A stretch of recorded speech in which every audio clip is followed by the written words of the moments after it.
All righty. Finally made it. Hello, Debbie, Cal, Lizzie, Gerald. Hi, how are you? So I figure I bring Spirit in because he hasn't made an appearance in a while. So a few people are asking about how he's doing. So he's right here. He's fine. We got some gray weather over here right now in the desert. We got some rain. Favorite weather for me. I feel like I'm back in the mountains. It feels really comfortable. So everyone says hi. See, want to say hi? Okay, so I'm going to let him go and give everyone attention. And we'll start talking a little bit about this little deck that I have here, or this big deck, I should say. Okay, so say hi to everyone, Spirit. Okay, and I'm going to let him go. Everyone sends their best. Alrighty, here we go. And he's shedding like crazy. Anyhow, thank you everyone for coming in and joining me. I hope you're having a good weekend. It's been a while it's been a week since I last did a live. I usually do one in the middle of the week, but this week I had to change my schedule. So here we are, Saturday, August 20th, a few minutes after 6:30. And I have a deck here that I want to, of course, share with you, and ended up being a pleasant surprise for me. I saw it when it first came out. Hold on one second. Oh, I know, baby.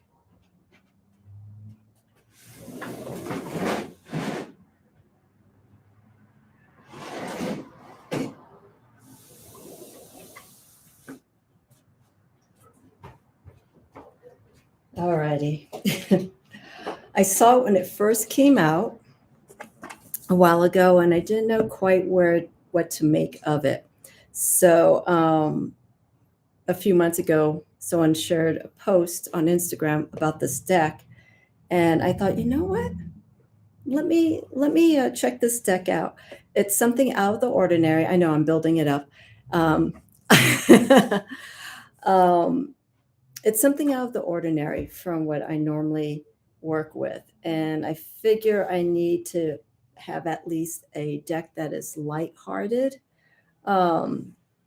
in the imagery and in the overall theme. So yes, I am prolonging it.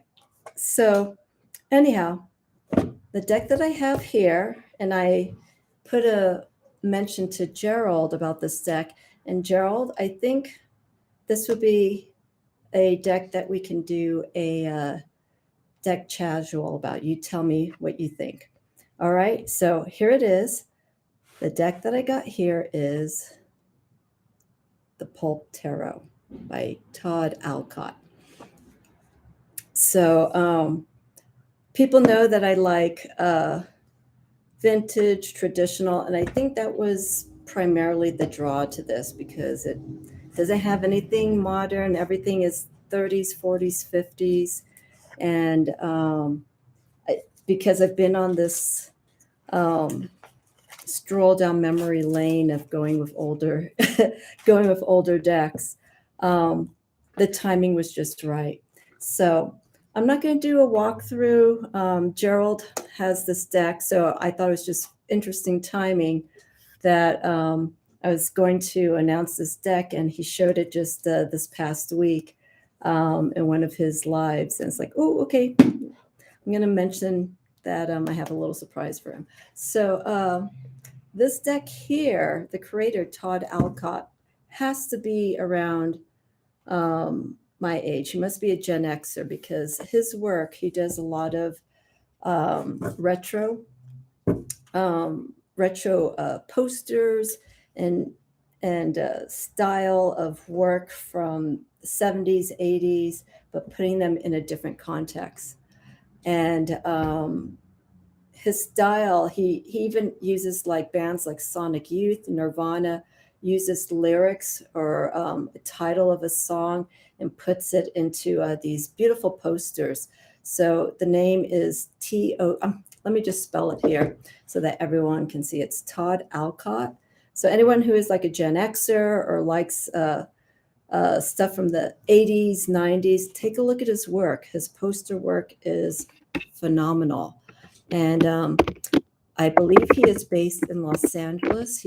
I think he works out of a gallery, which is not too far from one of the neighborhoods I was living in Los Angeles. So I'm typing it here, and I'm going to show you my thoughts. I think it's toddalcott.com. Actually, let me double check this. He does have an Etsy store, and that's how that's one of the places you can get the deck. So let me do here, Todd Alcott. No, apparently, here we go. It's a Todd Alcott that is a screenwriter. Okay, let's just do this. He has a Facebook page, so I'm going to copy and paste his Etsy shop so you could see. Here we go. There we go. So you could just check out his work. Ah, Gerald, Jeffrey got it for you. How do you think, or how do you feel about the deck? And if you would be interested in doing a deck casual with this, I was also, one other thing that got me to get this deck is as fall starts coming in and Samhain, Halloween, all these events start building up. I felt this deck would be perfect to do at Halloween events because it's something that has very it goes right across the board with the images from the 20s, 30s, or 30s, 40s, 50s. And I know I mentioned I don't do decks that have people in it. This clearly does, but I would use this deck more in lighthearted situations like parties, events. And I think this deck would be perfect. This card, Four of Cups, is one that is just very interesting for me. We see the individual just resting on the table, just feeling kind of out of sorts. And then we have this hand that's you can read it either way, either taking the cup or putting in a cup in this environment. For the most part, because the scenario is a little bit more on the mysterious side, it's more of the cup taketh away from this because of the meaning of the Four of Cups.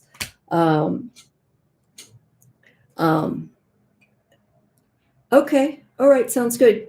Sounds good, Gerald. This is RWS. I'll go through some of my favorites from this deck, kind of similar to the Barbara Walker Tarot. The Fool's very interesting. Oh, well, let me show you the back. Oops.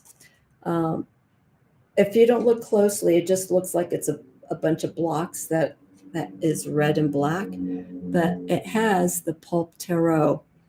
And Todd did a wonderful job creating this design. Sorry about the light there. And creating it like a city, but using the typography of the Pulp Tarot. So this is the back. I think the first edition was gilded in red. This one isn't. This is, I believe, the second production of this, and I'm fine. I'm not. For those who know me, I'm not that particular if it comes with gilding or not. Let's see here. Magician I like. So it is RWS inspired. So this must have been a challenge of sorts to create such a deck to the High Priestess, to create a deck in using pulp fiction imagery from like the 30s, 40s, 50s. And for those who are watching this, if they're watching now or in the playback, there is the Little White Book, and Todd does make reference to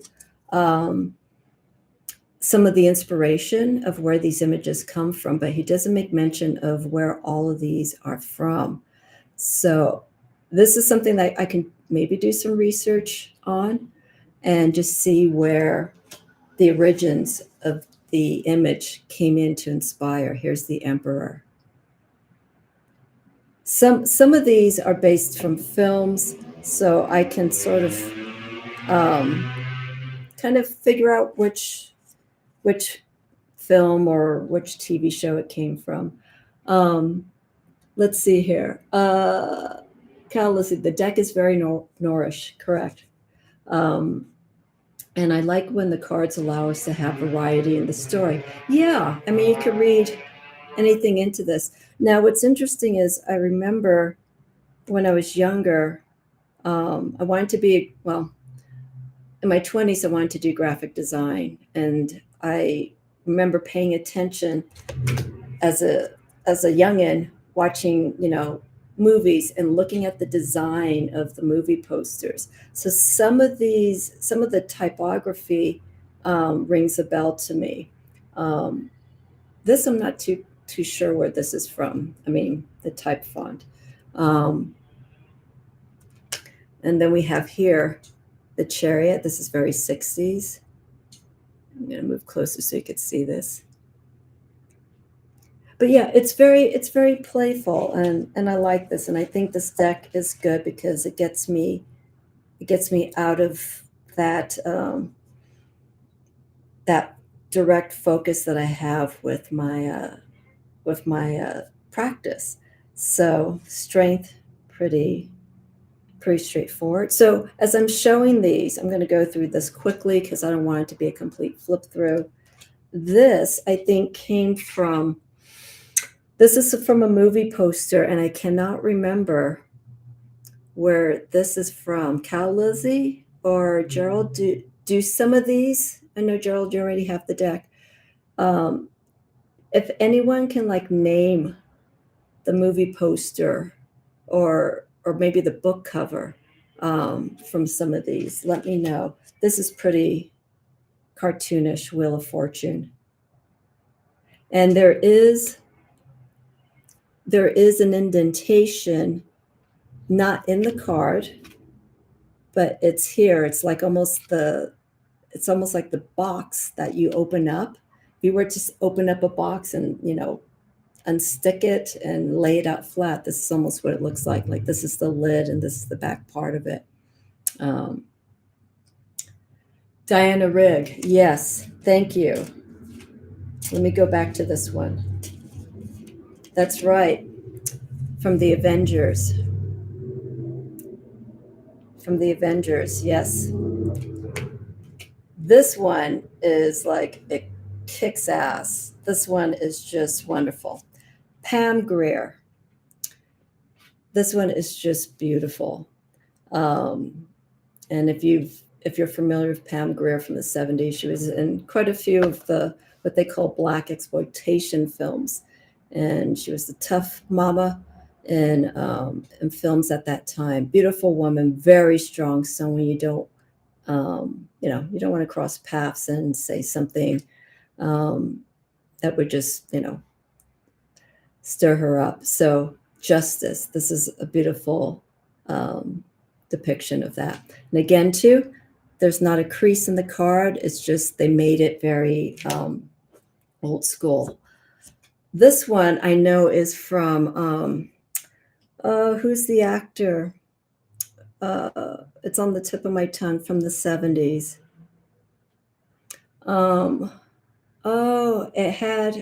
I can't think of the actor. Anyhow, here we have the Hangman. This is clearly from the 50s, early 50s, perhaps 40s. This deck I can see is going to be generation specific, unless you are open-minded and you just like the images for what it is.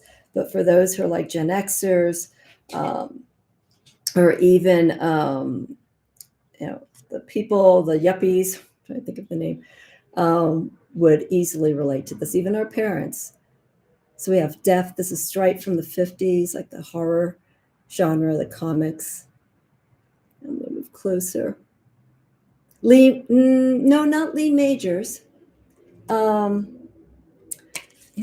he was in the 60s, Cal Lizzie. Good looking guy. Oh, this is so it's Steve McQueen. Steve McQueen. I think this is from a Steve McQueen film. And for anyone who's watching this, if you want to start typing in names of actors, actresses, genres, Pulp Fiction genres, give me some information because I'm trying to figure out where some of the stuff is coming from. It's not all movies from that time. Like I said, it's also comic books. This is kind of 50s. Temperance. So to read with this deck, the card that I actually pulled when I started connecting with this deck was the Four of Cups. It's just something very, I don't know. There's just something about this particular card that I like. So Temperance we have here. Hi, Aspasia Rising. Hello, Beth. Thank you for coming in. So this is the reveal and the Devil. Okay, so we can see here, it's comic book set up from the 50s. And then we have, it's kind of hard to see. It says the enslaved woman and the enslaved man. And then we have the Devil. So this is good for parties and stuff, like I was saying, especially for our generation, because it becomes whimsical. And so when doing a reading and being lighthearted, this can take a little bit of a twist for doing readings. A little maybe less serious, but I can, the way that you can interpret cards from any deck, you feel the energy that comes from the cards that are revealed. So this, I think, is going to be very good to do at events. So here we know, Tower Inferno.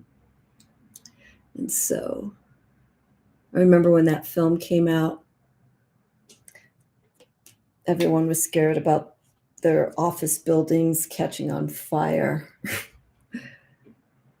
Got the Star.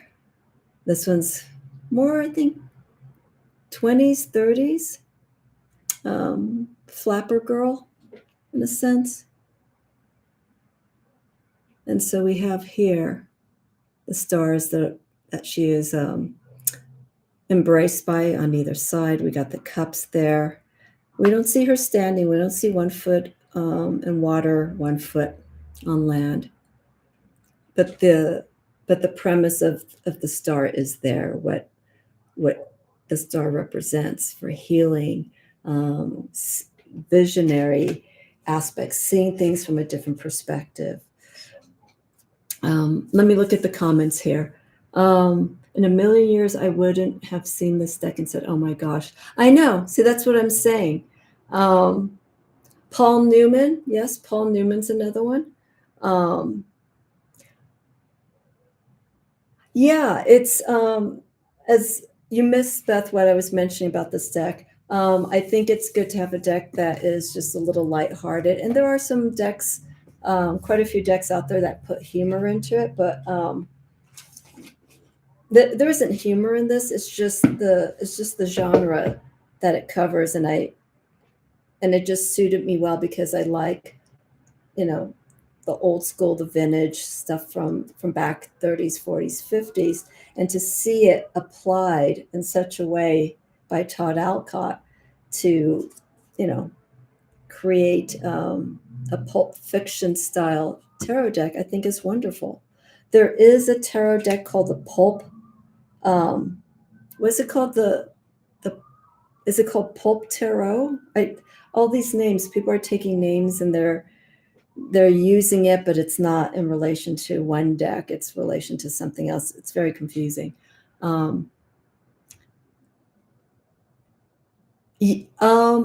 Did it have Joan Crawford in it? I want to say no. If someone wants to do an IMDb to see who the cast was on that, but I remember Towering Inferno. That was intense film along the same time of Jaws coming out. This one, okay, I'm going to show you this card, and I want people to guess where this is from. I'm certain this is where the inspiration for this card came from. Okay, look at the font.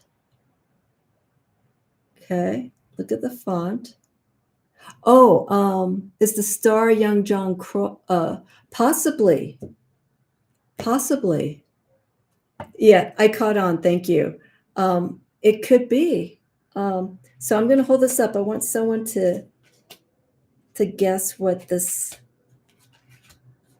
as I look for the star. I did it in order.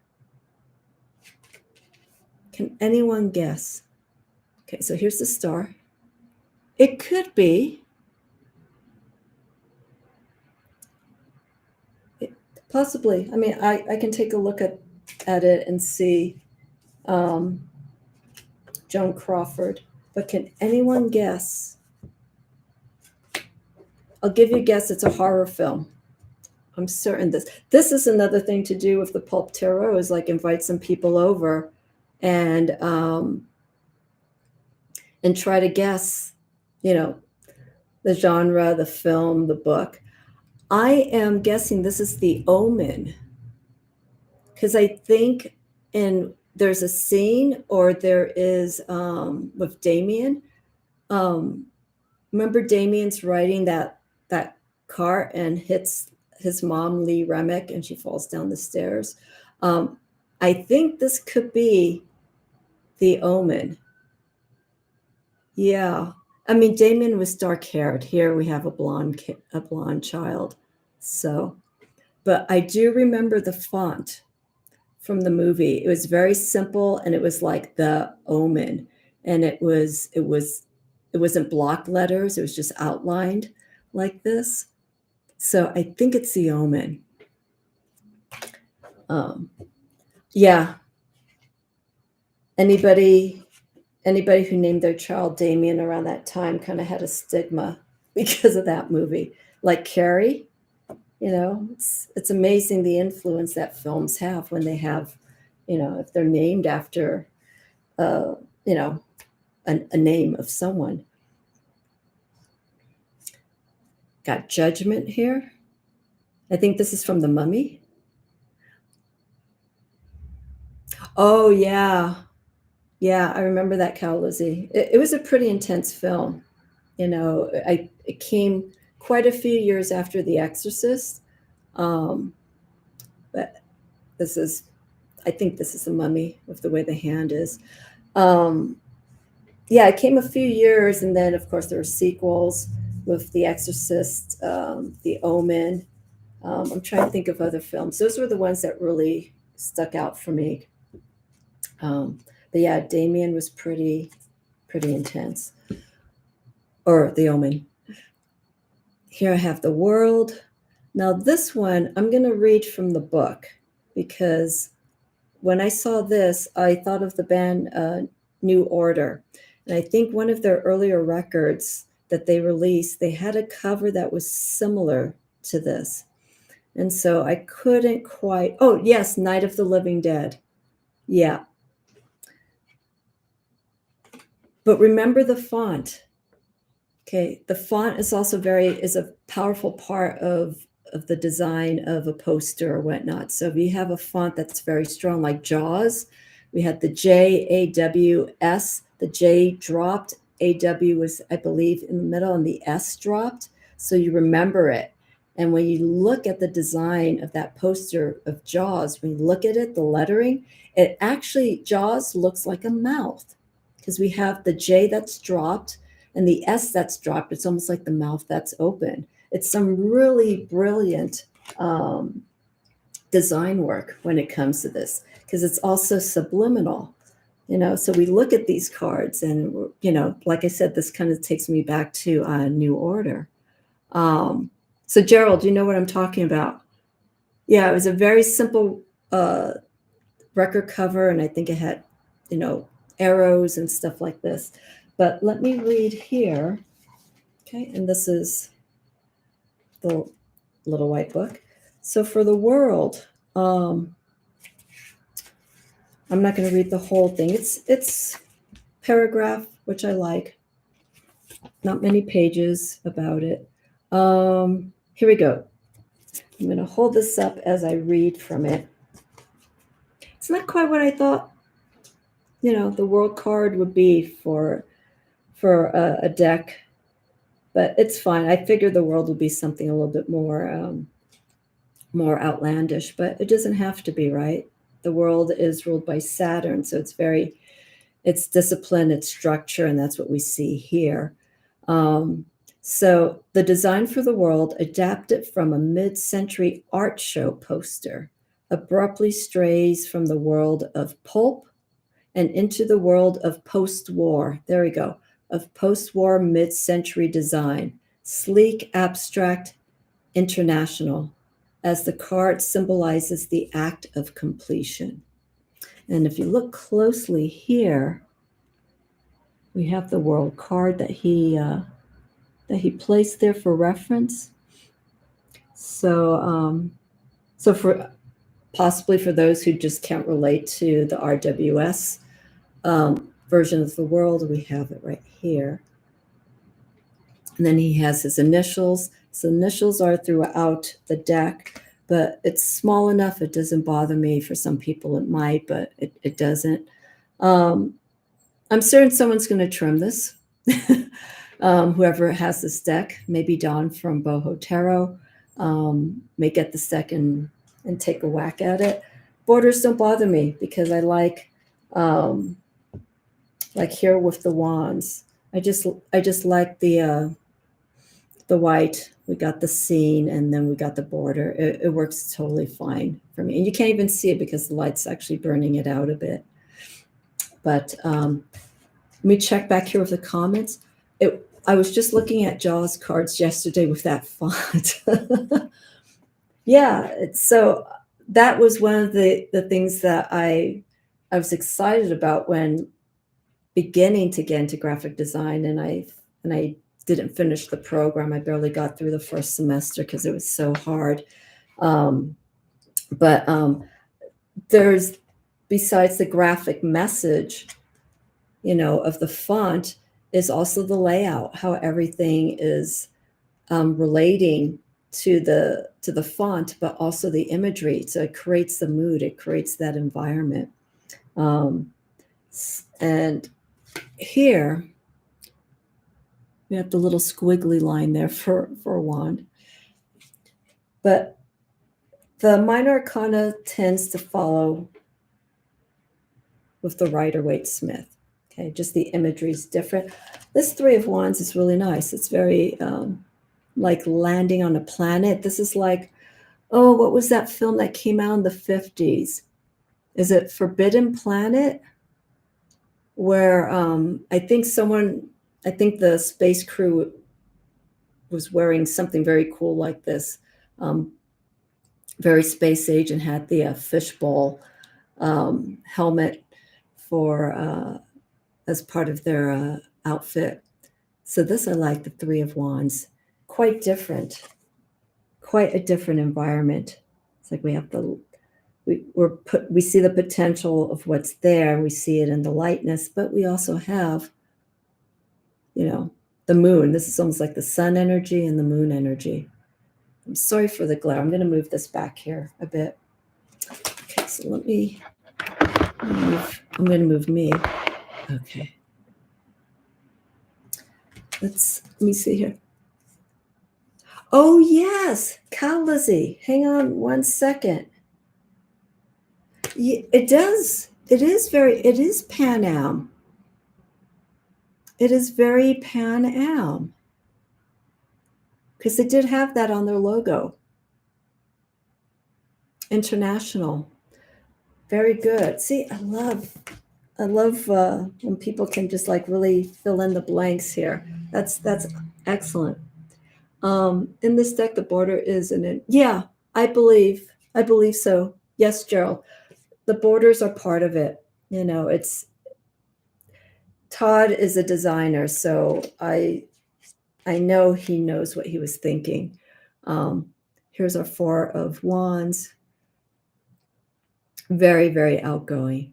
So I can separate how I practice with my other decks and how I read with those other decks with this. I don't want to say I'm going to be lazy with my readings, but I feel like I'm not so restricted to kind of dive into these images because of them being RWS and influence. So if I get like the Five of Wands and I get some other cards, and I will do a quick reading with this deck just to see, what cards come up. I'll pull like 3 cards towards the end. It's pretty straightforward because I feel comfortable with RWS readings, and here, it's very lighthearted. It's something that I'm not going to get hung up and think, oh yeah, this is from the 50s.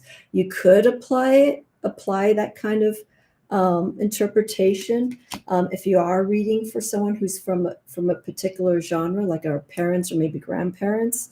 They may see these cards and they go, oh yeah, this reminds me of Raquel Welch in that film, remember? But here we have the masculine energy coming in when she's holding up that stick. I can't remember what film that's in. Pan Am was in all the films, pretty much. Pan Am, I can't even remember some of the other airlines. I actually flew on Pan Am when I went to Germany in 1989. And then, of course, there was the Lockerbie disaster with Pan Am. And I think that was it. I think Pan Am went right out of business after that. I think that disaster, that tragedy really took a lot on the company. But Pan Am was really, really great. They had a good rapport with their travelers, and they had all the swag. They had the t-shirts, they had the sweaters, they had all of that, and that we don't see that. We don't see stuff for Southwest. We don't see stuff, maybe United a long time ago, but they're the way things are right now with the airline industry. That's not where the money is coming from. I'm going to read here, Gerald. Yes, Pan Am advertising pushed the limits back in the day and really took things to the next level. Yeah, and I think they should bring that back, and maybe they will. But that also promotes these airlines as well. Yeah, that Six of Wands. I know that's. Can anyone remember that film by Raquel Welch? Oh, sorry, not the Six of Wands. Wait, you like the Six of Wands? Sorry, I think of, I know this isn't at all, but I think of John Kennedy and Jackie Kennedy because of the car and the celebration. It's almost very similar. The mood when, the excitement when JFK was coming into Dallas, but it's taken in a different context. Eight of Wands, we've got missiles coming in. That looks like cigarettes, those thin little cigarettes.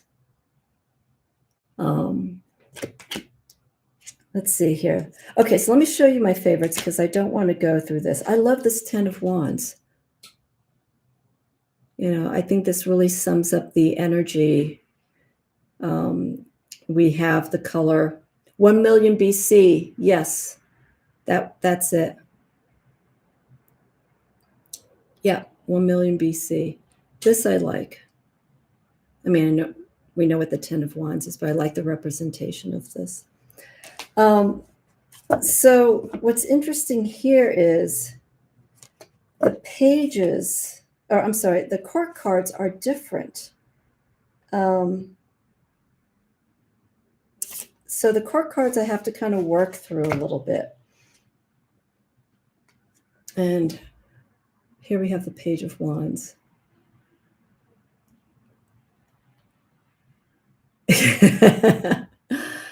Back when you could have cigarettes and anything, yeah. Virgin Atlantic, that's the other airline. Virgin Atlantic, thank you, Beth. Virgin Atlantic had everything. They had the music because of Richard Branson. I think bands even took part in promoting Virgin Atlantic because of the record label. Let me hear. I want to finish looking at these.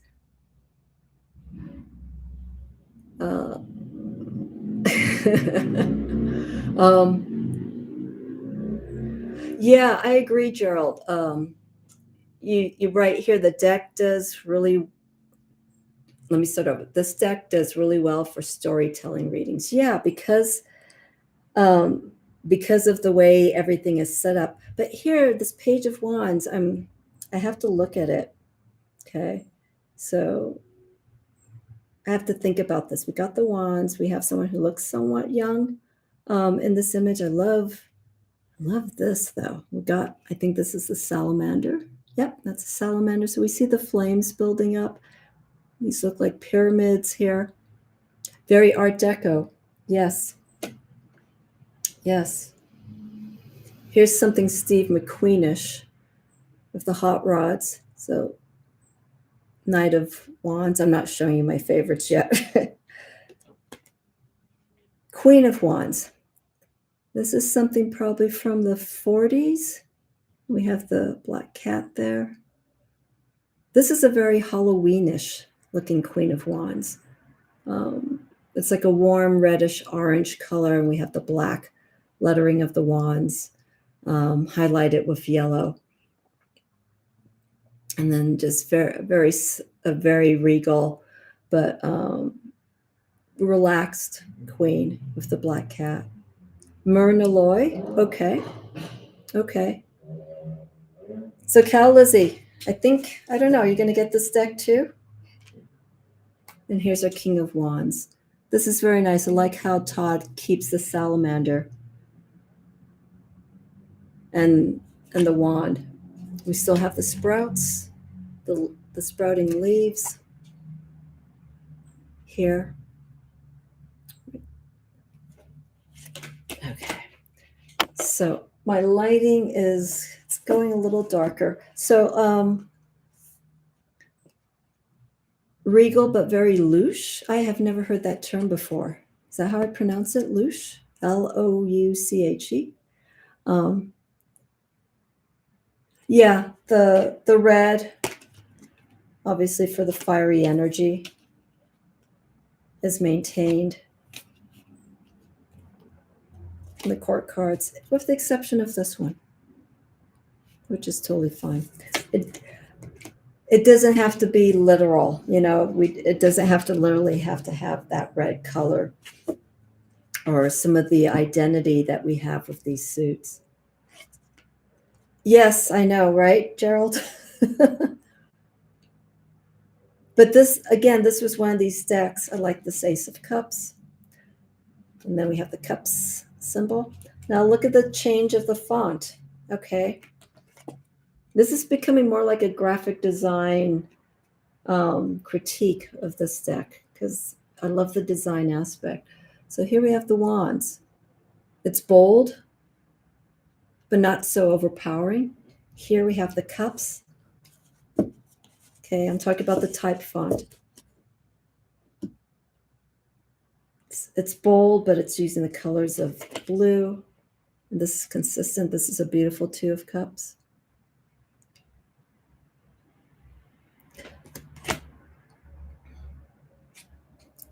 Three of Cups.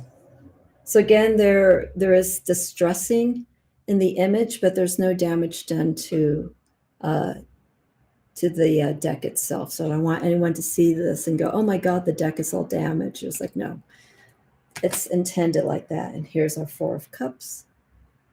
So this deck right across the board will work well for people who are just learning the tarot, but I feel it's a little bit more beneficial for those who appreciate the pulp fiction influence of this deck. Here, our cups go from, I just noticed this, we go from blue. Our 4 gets filled in with green.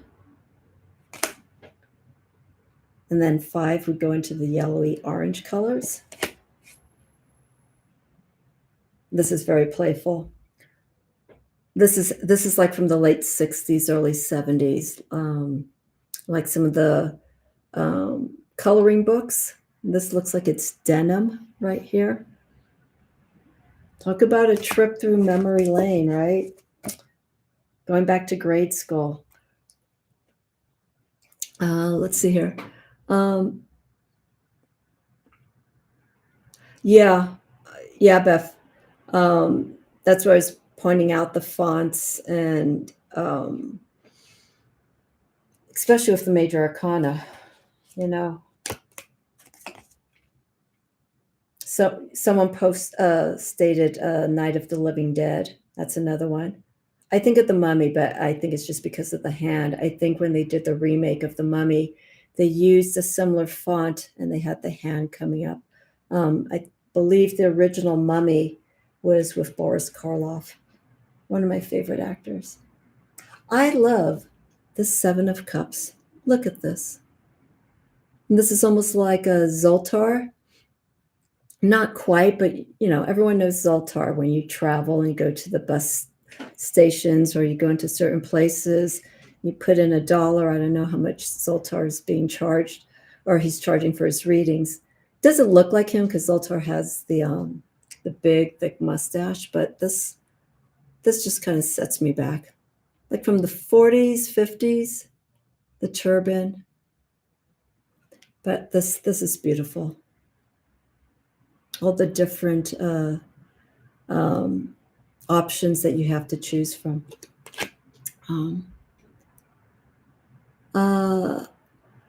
Yeah, I agree, Gerald. He's an excellent designer. He's been doing this for quite some time. So I think he did a wonderful job in creating this deck. We have our 7 of Cups. I like this one too. One thing I would like to ask is just the shift in coloring because it's not consistent. Let me see here. I got this out of order. 6. Oh, hang on. 7. Okay. Okay. Who knows this person? Right off the bat, I am thinking about it. Who is this person? Zoltar, yeah. We know her. Someone say it. Yes. I could be wrong, but this is very Kim Basinger. I'm trying to think of what film because I know she became popular in the 80s, but she had been doing films way before that. Does anyone know where this film is from? It's like trivia with the pulp tarot. Is that 5 of Cups, Julie Harris, and East of Eden? Okay, let me see here.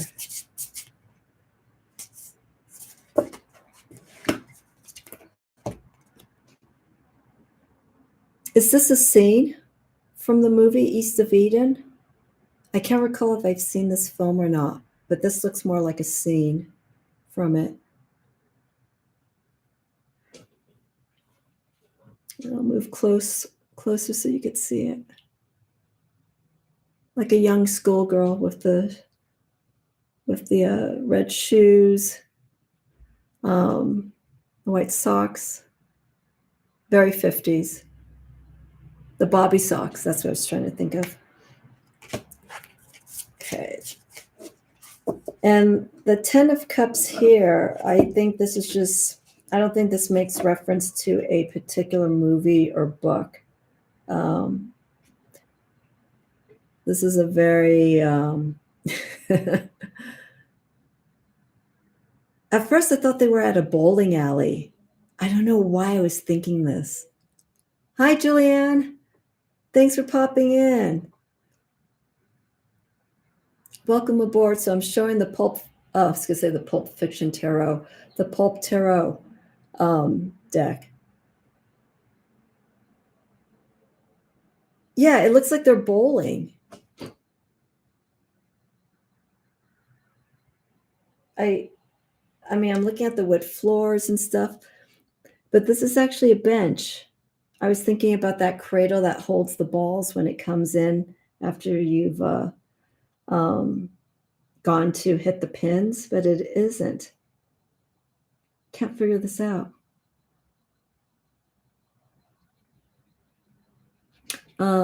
Let's see, Beth. I saw the film years ago, and I remember she cried a lot because she loved James Dean, and he was always trouble.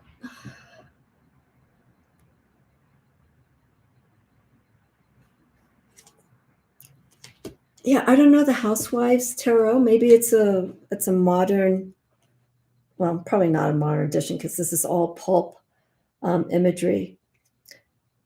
This one's very humorous. And I'll move closely. It's because of the distress. It's like a fish coming out of a cup. So this is definitely very 70s.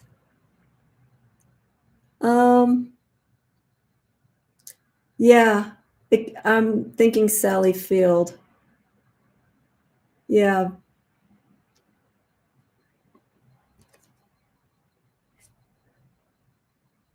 And then here we have our knights, Knight of Cups.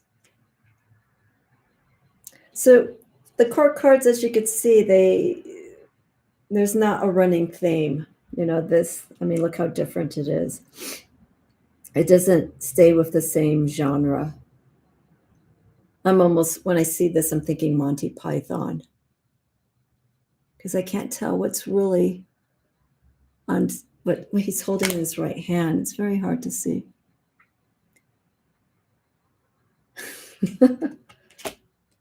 Okay. Queen of Cups. Okay, sorry. I am doing a flip through.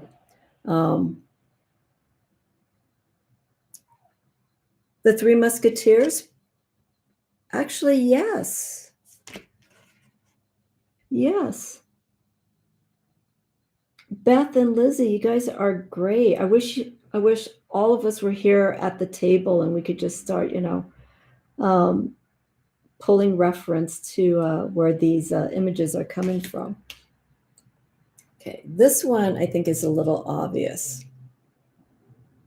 Okay, so who can guess this one? She starred in a horror movie. Hitchcock, I'm giving it away.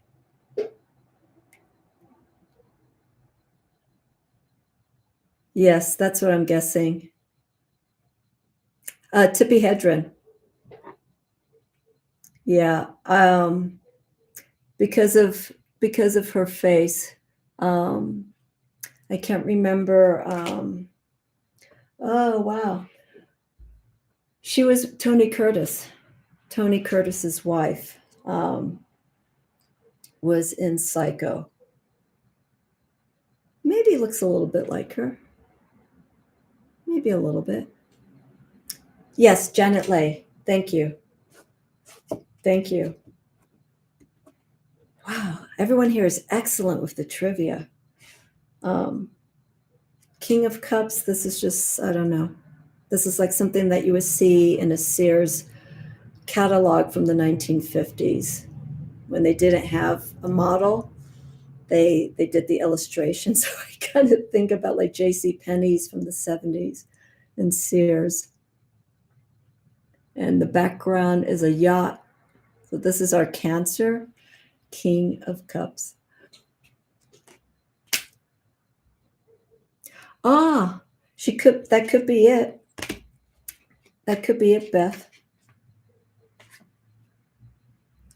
Because it looks like she's being lit by a TV screen, like she's sitting on the couch with her tea in the living room.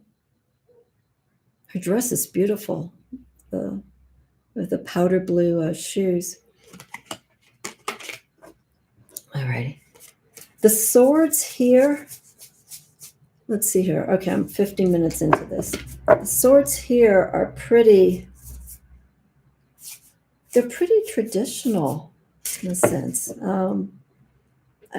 I don't think they're very pulpy, but they're very traditional in the sense RWS.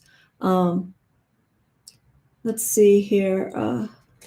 The King of Cups looks like an adverb now. Does the suit of cups use pen? No, I don't think so. Right off the bat, I just thought of Sears and J.C. Penney's, the fashion catalogs. Yep, those suits that had all the pinstripes in them.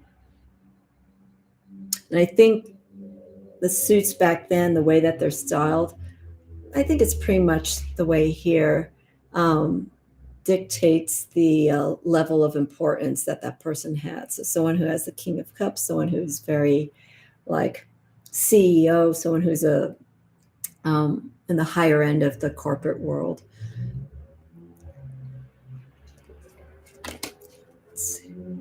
Seersucker suits are underrated. Is that what this is, Beth?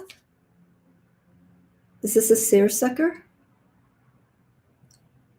Now I'm going to have to look this up after I'm done. do some research.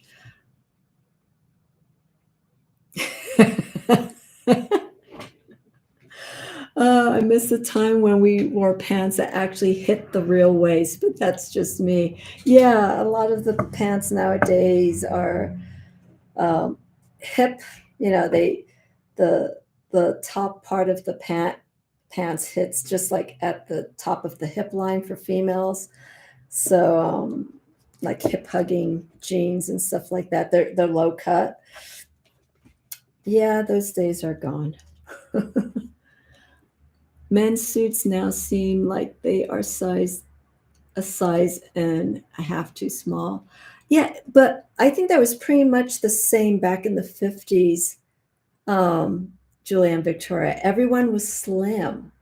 Even back to the Victorian days, they always had the corsets and stuff. So I think that style of corset, the hourglass figure, shifted, obviously from the Victorian times to the 20s and 30s. I think more rounded women were seen during that time because of the Depression. And then as that started happening, war happened and things had to start to be rationed out, so people's habits were changing, eating. So I think there was a slenderizing of the human shape back in the 50s and 60s. I'm going to turn on this light here. There we go. I don't know. I wasn't born in the 50s. I wasn't raised in the 50s, but in the 50s, the men's suits were baggy. The women's were very form-fitting. Like zoot suits? Is that what you're thinking of, Beth?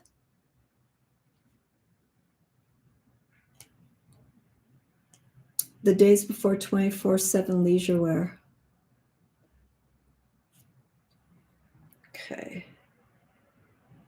Sorry, I'm looking at the suits right here. I'm curious. Yeah, this is very traditional. Maybe there is a theme running here with the suits. I think there is actually, with the genre, the wands, the cups. Not certain. Let me show you the swords really quick. The tight suits for men came around more recently. I want to say Boteng, but I may be getting it wrong. Yeah, I lost touch with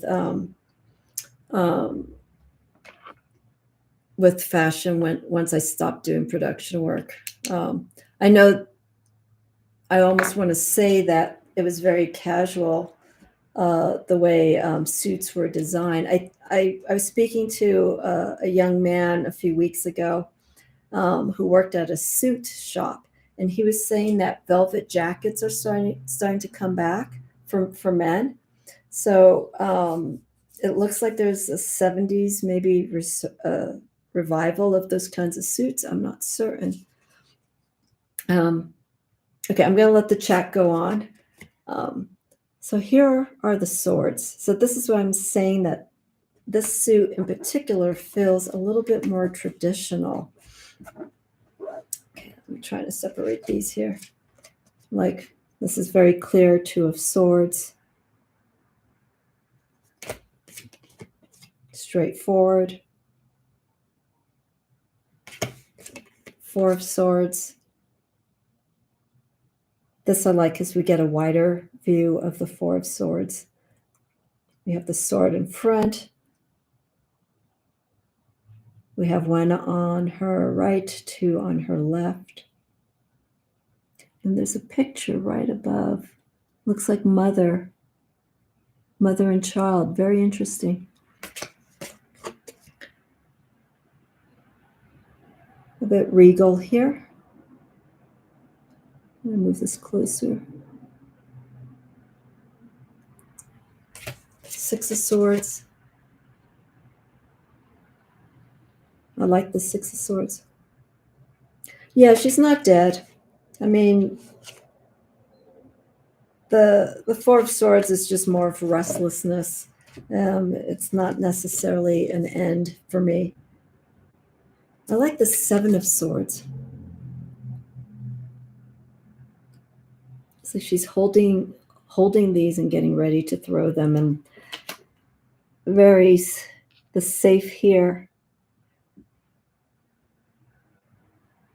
That's a bold move. She's holding the swords at the base of the sword, like holding it by the blade, not by the handle. It's very bold.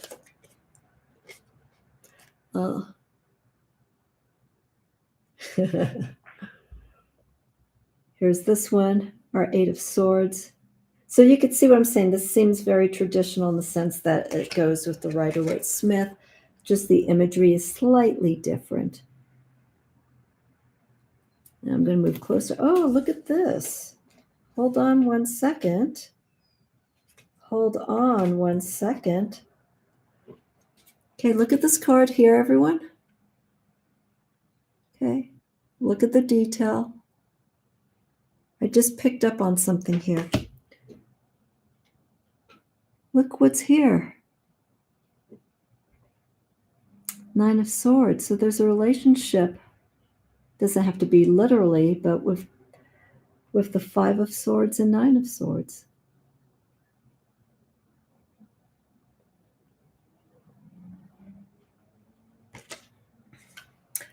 Let's see here. Yes, it is very film noir. The lighting, the way she's dressed. And I think we may have another card here. Don't know. I don't think so. So that was actually very interesting to see, that relationship. Let's see, 7. I want to get these in order. 8, 9. Now this one, 10 of swords. 10 of swords, there's so many different depictions. But this is just like the filled in, I forgot what it's called, when they trace the body that's passed away. But it's filled in red. So this I like. It doesn't, 10 of swords never has to be graphic or anything like that, you know. And I think Todd did a wonderful job in depicting a very difficult minor arcana card for people to read from. So it's pretty straightforward, and you know, it speaks volumes. Let's see. Yeah, professional dagger throwers. I didn't even know there was a name for them, because I know they do them in the circus, you know, when they have the model and the spinning wheel and they're just throwing the daggers. The 10 of swords almost reminds me. Yeah, it does. 007 James Bondish. just a little bit.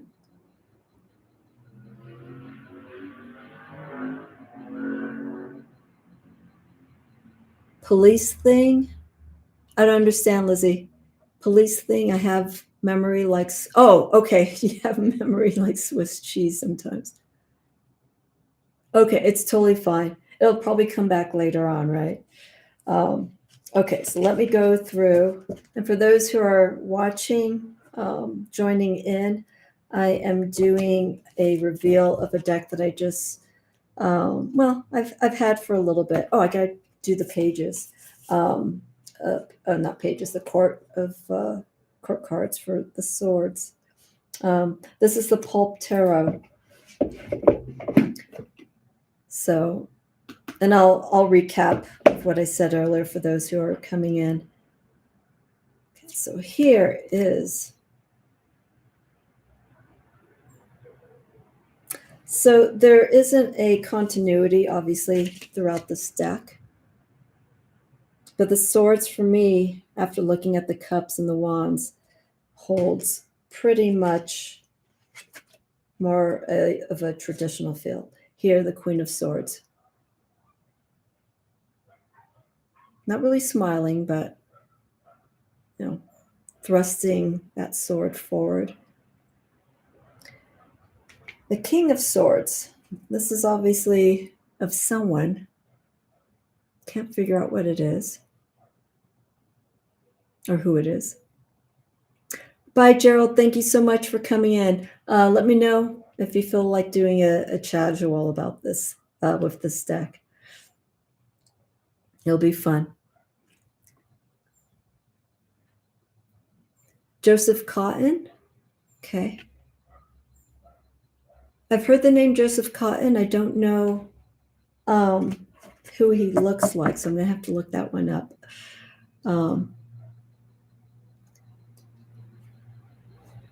Alrighty. Okay, so we got the swords here.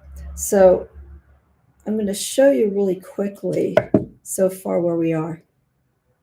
So here's our Ace of Wands. Okay, just showing the beginning. And again, we have the symbol for the wand here, very small. The cups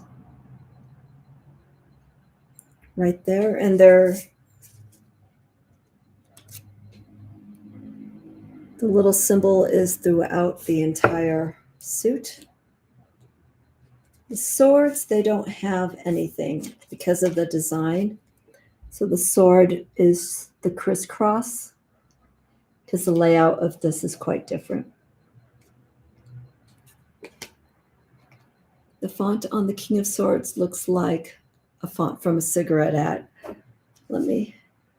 Yeah, it does. It's like one of those,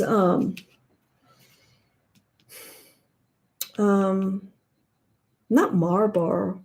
It's, I know what you're talking about. It's like a higher end cigarette. The design I remember had like this kind of patterning around the top of the box. It had bold letters, and I think it was actually red. It does. I'm certain this is from a cigarette box now since you mentioned it. Winston, yes. Ding, ding, ding, ding, ding. Do you know how much money you guys would be making right now if this was a TV trivia game? Beth and Lizzie, you guys are really good. Yes, Winston cigarettes. Thank you. Beth, you got to get this deck. Because your dad smoked. Yeah, Winston, I guess, was the cigarette brand. Come to think about it, because you mentioned your parents, was the cigarette brand that I think people really smoked in that time, right? 70s. Yeah. The box was white. It's actually the reverse of this. The box was white and it had red lettering. Winston cigarettes. Okay, really quick. Here are our pentacles. Okay, so we have the symbol of the pentacles there. Here is our Two of Pentacles.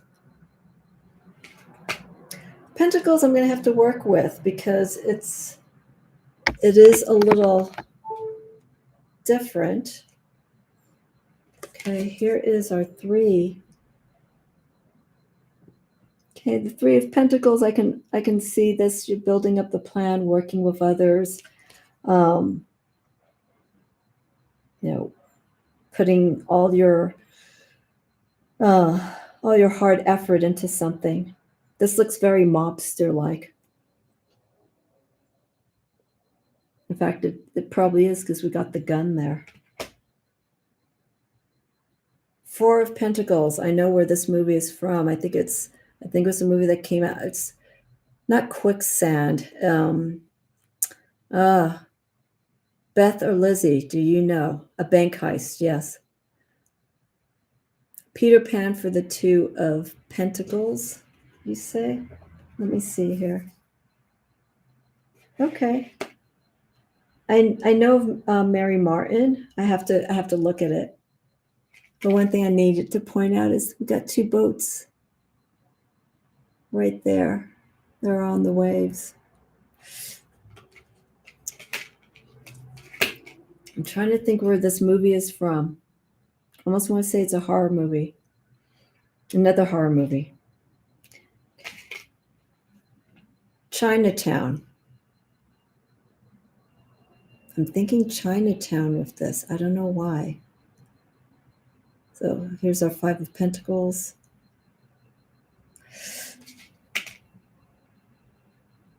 Six of Pentacles, very clear.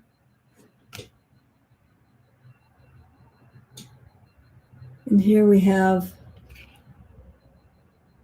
it looks like it's a tattoo of sorts, of scales. Six of Pentacles, giving back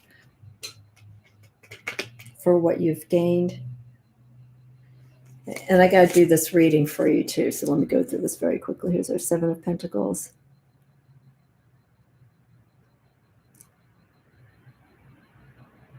Have all that wealth right there. Okay, Eight of Pentacles. I don't know where this is making reference to.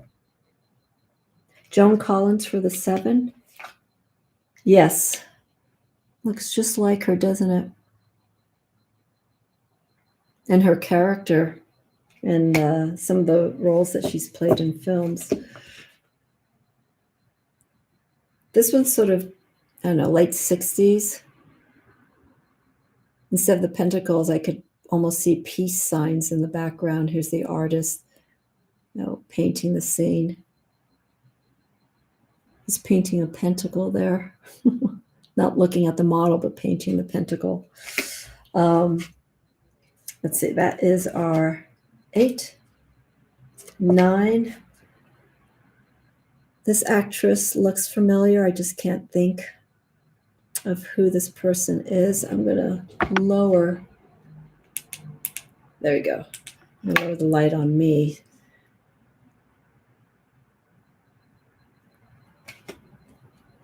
Ten of Pentacles. Ten of Pentacles there.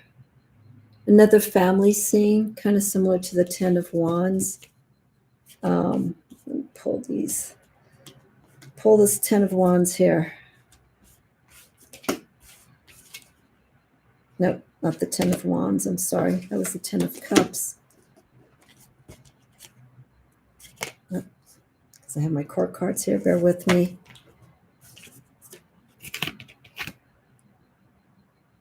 Different kind of scene. Interesting. We have the family bonding together, and here we have a wealthy family, perhaps, and the environment that they're in, a little bit opulent. Alexis Smith, Jane. Let's go back. Let me go back to. Maybe now you could see. Maybe Jane Mansfield, possibly, or Kim Novak. Maybe Kim Novak. Maybe Kim Novak. I hope you guys are doing research on this while I'm showing this and seeing what comes up. Possibly Kim Novak. I'm leaning more with that one. Okay, so 10. Okay, this one is an easy one. Okay, our Page of Pentacles.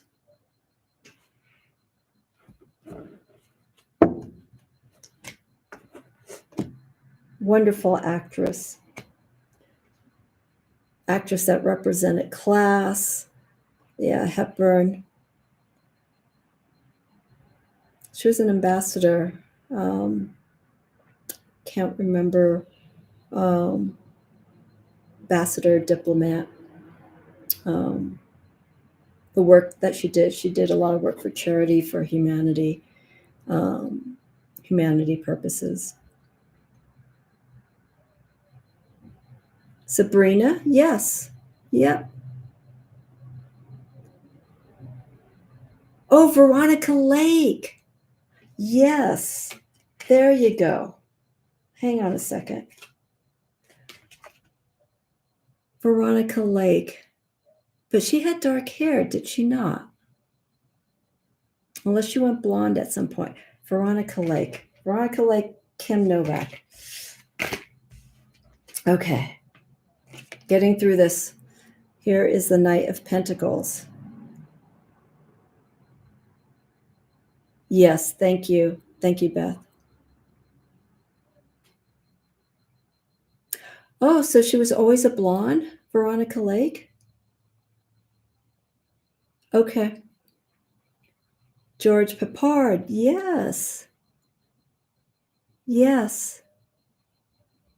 I'm happy you're saying these names because I remember like handsome fellow with silver hair, a little bit of dark coming into it.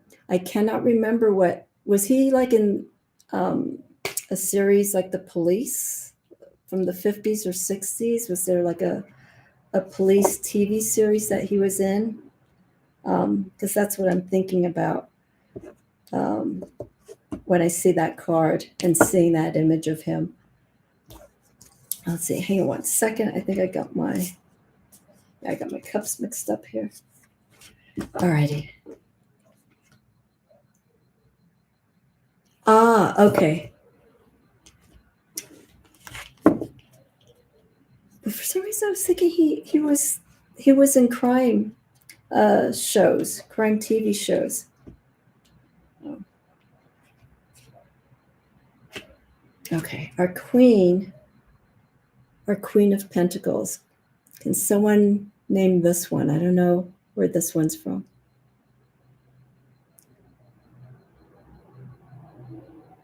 Oh, the A-Team in the 70s? Are you making reference to Audrey Hepburn and George Peppard? Okay, Queen of Pentacles. Now this looks familiar because I think there's a poster where this person's holding a gun. Okay. I don't know Moon River. I know a song named Moon River. I don't know if it's the same one. I'm mid-Gen Xer. I'm not early, so there's a lot of genres that I'm not too familiar with. Now this actor, again, looks familiar. I cannot place. Here is our King of Pentacles. Ah, the A-Team. Thank you. Okay, Beth, it is the song. Yes, Moon River.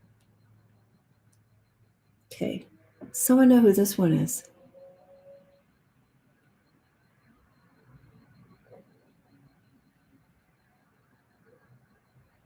Oh, really? Okay, I got to watch the film.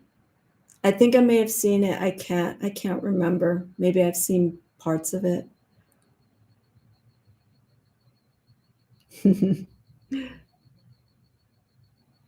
Anyone wants to take a hit on this one? King of Pentacles. He looks familiar. I just cannot figure out who the actor is. Like maybe early 70s.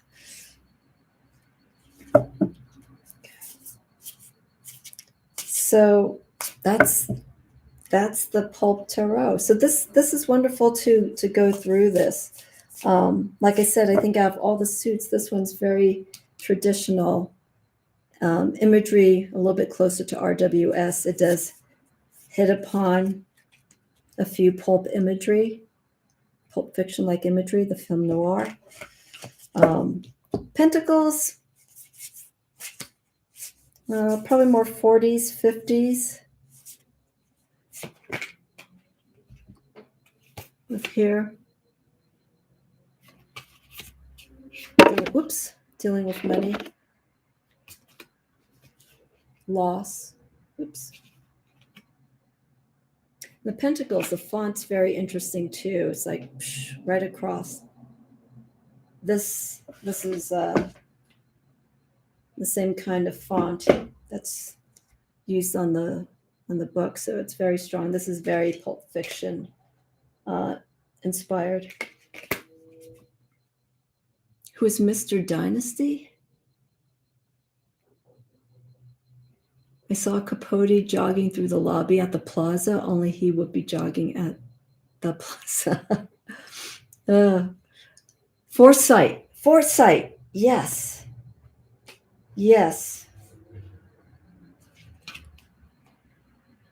Yeah. Looks a little bit like him. I think Foresight had a little bit of a wider nose. I don't remember. Okay. Are you talking about the Plaza in New York? The Plaza Hotel? Because that hotel has a lot of history. My dad worked at the Plaza before I was born. So I don't know if he was there when the Beatles stayed there, but he told me that he worked at the Plaza and was, a lot of well-known people were there. Sort of, but no. Okay. Excellent. All right. Let me do this. Okay, because I don't want this to go long. And there are quite a few walkthroughs of the Pulp Tarot. So I hope those who watch this kind of take a liking to this deck. It's playful. It is out of what I normally work with. But again, what I mentioned earlier is that I got this deck because I like the vintageness of it. Some of the traditional imagery from back in the 30s, 40s, 50s, I really like, and that's something that I'm embracing with a lot of decks that I have, a few decks that I should say have. So, and I want to find a deck for the Halloween season, for events or readings during that time. So for people who want to be in a more like in a nightclub or at a bar, I think this deck would be very, very popular for people, a little bit closer to our generation. Let's see here. Truman lived in the UN apartments. He also hung out with Johnny Carson's wife, a lot, very good friends. I'll be. Yeah, I almost want to reach out to Todd and just ask him if he can just put a list of all the references, but I don't want to bother him about that. We'll just leave it like it is, and then for those who are familiar fully with Pulp Fiction works, they would probably be able to call a lot of these movie scenes, book covers. Actually, there is a person on YouTube who collects pulp fiction, and he bought this deck, and he was just in awe of the deck. And maybe I should reach out to him. But yes, he died in Joanne Carson's house in California. He used to say the Pacific is where people go to die. It lulls them to sleep.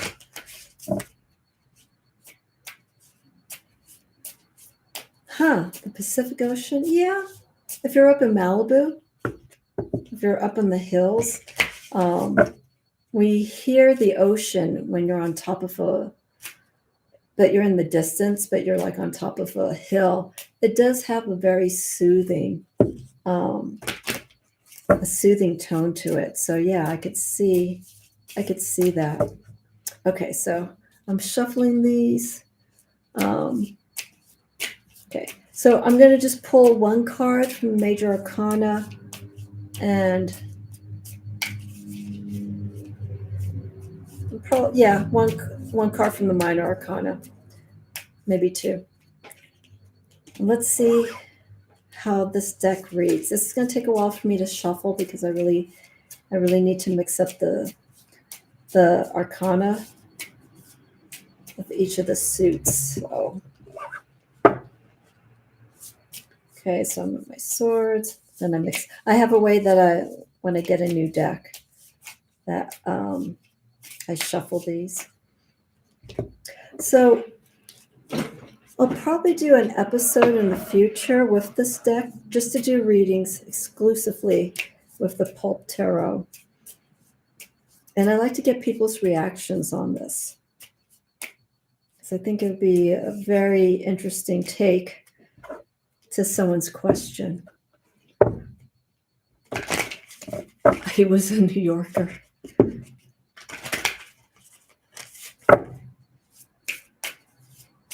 Okay, shuffle, shuffle, shuffle. All right, I know it's late for a lot of people. It's 10 o'clock on the East Coast. It's 8 o'clock here in the desert. And it looks like our rain has stopped. We've got some beautiful weather. It's kind of hard to see, but we had a beautiful gray, rainy day, like up in the mountains. The temperature dropped about 25 degrees. And it's like in the low 60s. It feels so nice. It feels very comfortable. I feel more energetic. Okay, so I'm almost done. Keep talking amongst yourselves, please. Okay, so let's just see. I'm going to have to shuffle this a little bit more. Yeah, it shuffles nicely. Not too thick. Doesn't hurt my arthritis. I mean, the cardstock is fine. It's not too thick. It's not too thin. It's just right. Yeah. Nice shuffle. Oh yeah, that feels good. There's no banging on the edges, which I can have a problem with, depending on the cardstock. Yeah, this is almost like Barbara Walker.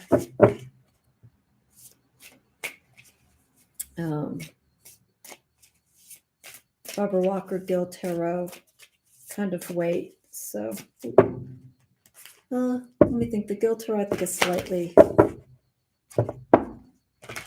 thicker.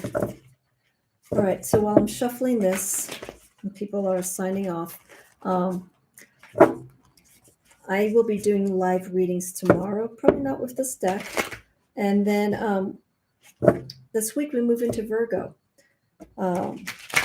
And so I'm going to have my tarot astrology profile for the sign of Virgo. And then I'm going to also have a few days later our first decan reading for our first week into Virgo. So I'm kind of looking forward to some grounding energy and mercurial energy of Virgo. Because we've had Leo is pretty good. A lot of energy, a lot of movement. Okay. Yep, I know. I'm spending like 5 minutes. I really want to shuffle this deck up. Okay, one more. Okay. You don't know any rain dances. You don't have to do a rain dance. I think a lot of people here in the desert are just like, we just need this rain so badly. I think it was a collective pull to have this energy happen. Okay, so let me open this up. I got a deck to review for Halloween, Hocus Pocus. Okay, I'll take a look at that, even though I'm not going to be buying any more decks. I do have one other deck that I will be sharing with you, but I need to spend time with it. And I was going to actually show that deck first, but I wasn't ready with it because I need time to work through it. It's one of those serious decks for me. This one, I decided, let me do this. Let me just do this deck because it is playful and it's a little bit easier to work with. Let's see. Because I wrote a review for it. Oh, excellent. Oh, excellent, Beth. That's wonderful to know. Hocus Pocus. Okay, really shuffling. Sorry, everyone. I'm like, is she going to be done?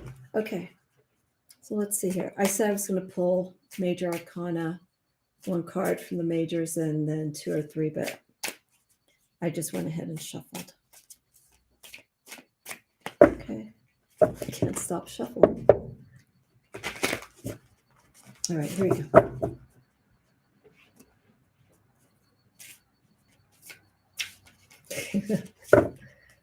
I think it's nervous energy. I'm not nervous, but it's just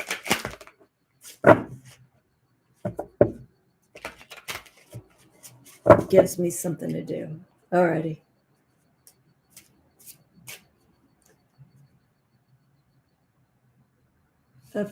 It's fun. A few phone-ins in the candles suit. I don't follow Beth.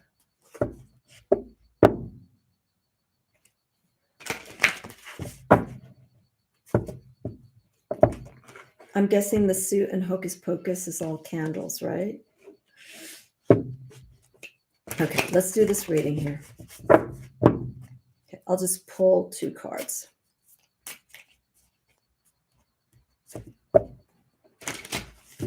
Okay, here we go. From the top, bottom. Oh, get out.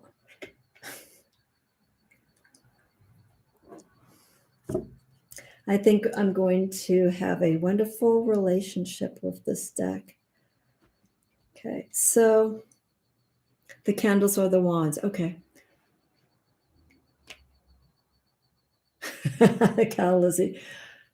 I think a lot of times deck creators take a vacation in at least one of the suits. Yeah, it's interesting. You look at a deck, it's like, everything seems to go in a nice sequence, and then you get to one suit, and it's just like, don't quite get that. And that's sort of what I feel with the pentacles here, but that's fine. It's totally fine. Okay, 2 cards for everyone from the Pulp Tarot by Todd Alcott. I hope you can get this deck, play with it, get some good readings from it, get some serious readings, some lighthearted readings from it. I will do readings from this deck live in the near future. But for now, let me just show you the 2 cards that I got. And I said get out because this is my year card, my birth year card, the Hermit. So I guess this card is speaking to me, and we're going into Virgo. Virgo is associated with the Hermit. So I'll take this as a message that I will pay attention to. So for everyone else, okay, time for some inner searching. We are moving into the tail end of the year where the energy is starting to slow down. So let's start working with that. Okay, let's start finding and listening to what's going on inside, what is speaking to us from the inside. Okay, this is now a time from everything being external, we start moving inward. And I'm feeling that very strongly. Assessing things and revisiting and taking things that are important to us energy-wise inside and working with it. Aspasia, excellent. Happy birthday. Happy early birthday. I have Virgo in my chart quite heavily in the 6th house. So the month of Virgo is very important for me for various attributes of Virgo. Okay, and then I got the 9 of Swords. Okay, so we got our Hermit. Okay, got our Hermit and our 9 of Swords. Okay, so we have when we're doing inner soul searching, inner work, we're going to be facing some things. We're going to be feeling things that may come up. One thing that's coming to mind when I hold this card is start looking at your dreams. Okay, start analyzing your dreams and seeing what they are revealing, because dreams are an extension of what's going on in our deeper self. And so with this card here, the 9 of Swords, this is ultimately hitting that peak of, things that we don't want to face, but, we have to. This comes from our thoughts as well, how we perceive things. We have to be very careful with this, especially as the Hermit. Okay. We have to be mindful that we are not misinterpreting a situation, a misunderstanding. So watch with the 9 of Swords, because if there is a misunderstanding that does take place, it could be very dangerous. It could be dangerous to yourself, and could be dangerous to the people that you may be interacting with, the person that you're interacting with. So with these 2 cards here, I'm just seeing a cautiousness of what's going on while you are either in transition or working through a situation. You may want to listen more inside than what everyone else may be saying. Follow what feels right here. Okay. Also, don't overthink with the 9 of Swords. Again, this is a card of caution. The 8, 9, the cards of 8 and 9 specifically are cautionary cards that, depending on the choices that you make, could lead ultimately to that 10 card. 10 card is the card that can be good because it is letting go. You face this fear. Or the 10 of Swords could be the card where you allow those fears, those concerns overwhelm you, and it takes you down. And that's something we don't want. Let's see here. I feel like I haven't done anything outward since the beginning of 2020 because, you know what, Beth? That's probably where you particularly need to be. Okay. Virgo is ruled by Mercury. So there is a lot of, I like to use the word perception to describe Mercury. So Mercury is also of Gemini, but it is also of Virgo. And so it involves, of course, the mind, the intellect. But I feel it's also a good way to describe perception, because what we perceive, the process is of what we see in front of us is how we analyze it. And we're going to see things differently. We're going to feel things differently. So I feel, in particularly these 2 cards in relation to you, it's right where you need to be. Okay. and don't fight it. Okay, don't fight this.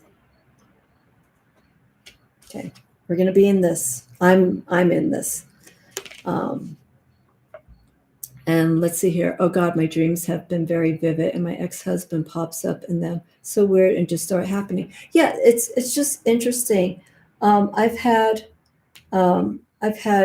exes pop up in relation to dreams, and I may not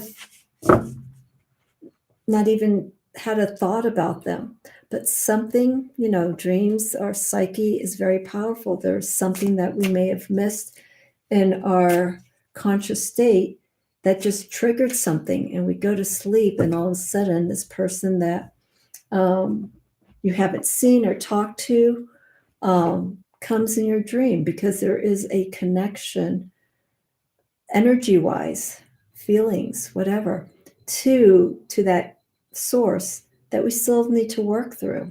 Or maybe it's something that we need to learn from, or something that influenced us in a way that, hey, I really appreciated what this person did, and it manifests in the dream state, but in a way that it becomes part of us.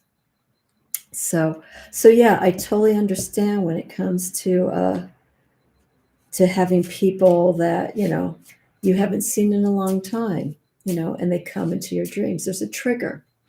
And I think that trigger, the dreams are our own psychologists. Okay. They're giving us answers in weird ways. Why you're in a hot air balloon that's black and floating over the moon, for example. You start breaking those aspects down. Dream work is very important. But dream work only goes so far. People who have various forms of mental illness, tarot does not help. They need to get outside help to assess what's going on. This here with the tarot, the subconscious, just reveals parts of who we are, and just gives us guides as to different ways that we can take care of this. Yes, and I'm really trying to analyze why. Because you're Virgo, and you're ruled by Mercury. It's something very natural. It's you want to understand, you want to break things down, but you're breaking things down not like Scorpio does. You're breaking things analytically, in a sense of to get better understanding, so you can move ahead and embrace what was understood from that situation, if that makes sense. You spend time with it, and especially if the dreams come back repetitively, there's obviously work that needs to be done. And I remember I can have deja vu dreams in the sense where I had a dream, could be a while ago, and I have the dream again, but it's in a different environment. It feels very familiar. It's in a different environment, but maybe it has some of the same people, but the people are dressed differently. They feel different. So that's a form of shift that's going on. And that's the beauty of doing dream work. Obviously, log your dreams. I have a problem with remembering dreams immediately, because I wake up and I only remember bits and pieces, and that's still part of the process. If you still remember bits and pieces that you pulled from that dream, those particular parts, like you were talking about your ex-husband, whatever the scenario is of importance. Think of the dream like like a tarot deck.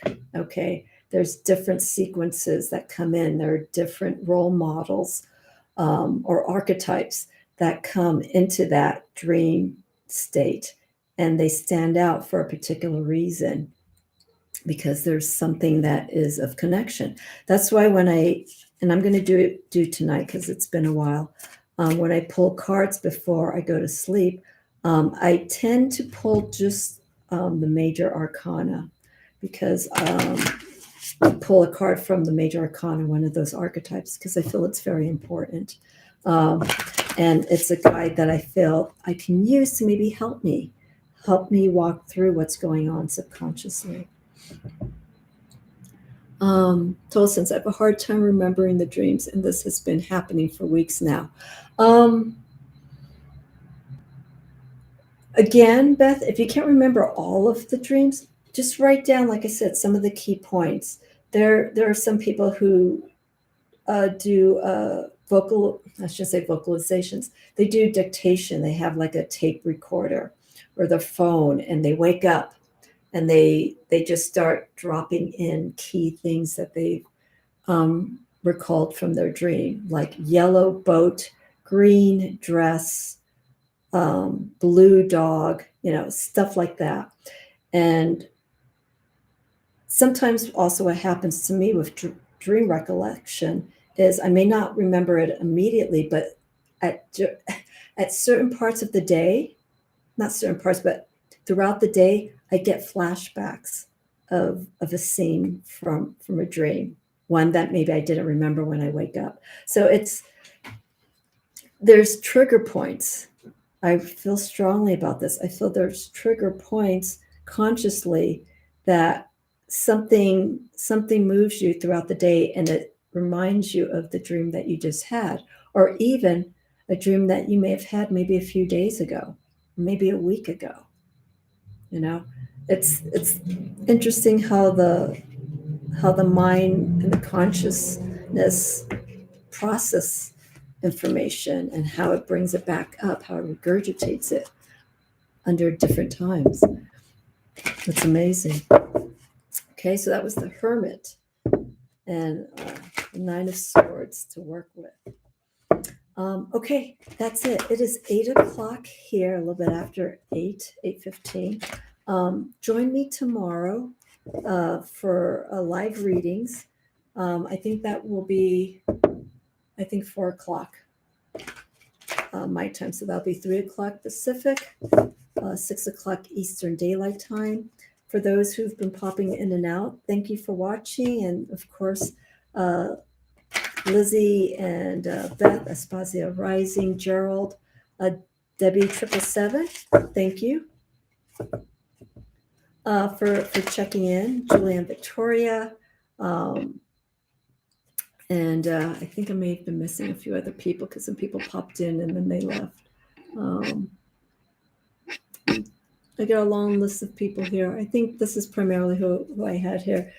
Cal, Lizzie, Gerald, Julianne Victoria, Spazio Rising, Beth, Debbie 777. Thank you all for joining me. Let me see the last of the comments here. Debbie, you mentioned about a nightmare. I remember that now when I was like 4 or 5, a nightmare. Yeah, there are dreams that you can still remember when you were a kid that just stood out. And the fact that you still remember something from 30, 40 years ago, that's still there. That's still part of that psyche, and it shapes you, and you keep thinking, why do I have a certain issue with something? And it stems back from, probably being that young kid and having something traumatic happen to you at school or within family. We hold on to it, even though we may have moved on. It's still there, and it manifests and it shifts as we get older, because our perception, changes, and it grows. Oh, Brianne, hi! Wow, have not seen you or heard from you in a while. Thank you for coming in. So I am going to wind it up so everyone can go to sleep, do some reading, have their meals, whatever. And so, yeah, so tomorrow, 3 o'clock, I believe it's 3 o'clock Pacific Daylight Time, 6 o'clock Eastern Daylight Time. I'll be back to do readings. And then this week, welcoming in the energy of Virgo as our sun moves out of Leo. Courageous, playful, and creative Leo. We start going into Virgo, where we're dealing with preciseness and getting things in order, health, so on and so forth. I'll try not to be so nitpicky when I do that one. Do the profile for Virgo. And of course, I will be doing the first decan of Virgo a few days after the sun goes into Virgo, the reading for that week of Virgo. So that will probably be August 22nd, 23rd. So 10 days from there, probably September 1st or 2nd for that decan reading. And I just looked into the ring lights and now my eyes are seeing zeros. Yeah, Cal Lizzie, I will work with this deck for readings later on.